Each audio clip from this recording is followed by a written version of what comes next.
ಶಾಂತಿಯುತವಾಗಿ ಸೇಡಂ ತಾಲೂಕಿನಾದ್ಯಂತ ಮೊಹರಂ ಆಚರಣೆ. ಸುಮಾರು 7ನೇ ಶತಮಾನದಲ್ಲಿ ಕ್ರಿಸ್ತಶಕ 680ರಲ್ಲಿ ನಡೆದ ಕರ್ಬಲಾ ಕದನದಲ್ಲಿ ಮರಣ ಹೊಂದಿದ ಪ್ರವಾದಿ ಮುಹಮ್ಮದ್ ಅವರ ಮೊಮ್ಮಗ ಇಮಾಮ್ ಹುಸೇನ್ ಅವರ ಸವಿ ನೆನಪಿಗಾಗಿ ಶೋಕದ ದಿನವನ್ನು ಆಚರಿಸುವ ಹಬ್ಬವೇ ಮೊಹರಂ ಹಬ್ಬವಾಗಿದೆ. ತಾಲೂಕಿನ ಸಿಲಾರಕೋಟೆ, ನಾಡೇಪಲ್ಲಿ, ಮೇದಕ್, ರೇಭನ್ಪಲ್ಲಿ, ಮುದೋಳ ಸೇರಿದಂತೆ ವಿವಿಧ ಗ್ರಾಮಗಳಲ್ಲಿ ಹಿಂದೂ, ಮುಸ್ಲಿಂ, ಕ್ರೈಸ್ತ ಸಮುದಾಯದವರು ಭಾವೈಕ್ಯತೆಯಿಂದ ಸಡಗರ ಸಂಭ್ರಮದಿಂದ ಮೊಹರಂ ಹಬ್ಬದಲ್ಲಿ ಪಾಲ್ಗೊಂಡು ಸಂಭ್ರಮಿಸಿದರು.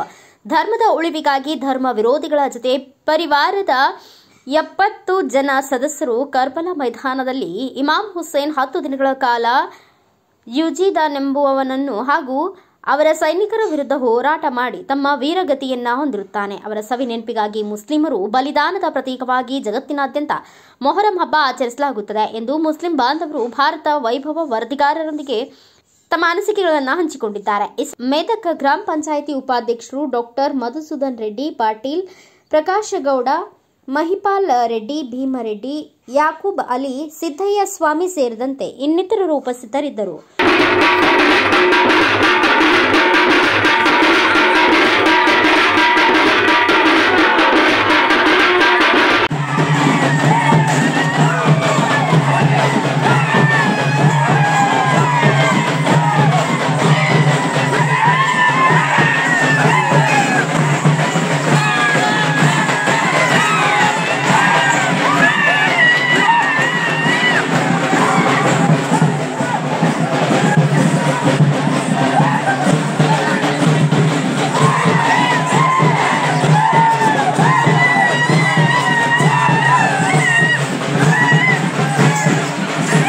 ब्यूरो रिपोर्ट वेंकटप्पा के सुकाल, भारत वैभव न्यूज़, सेडम.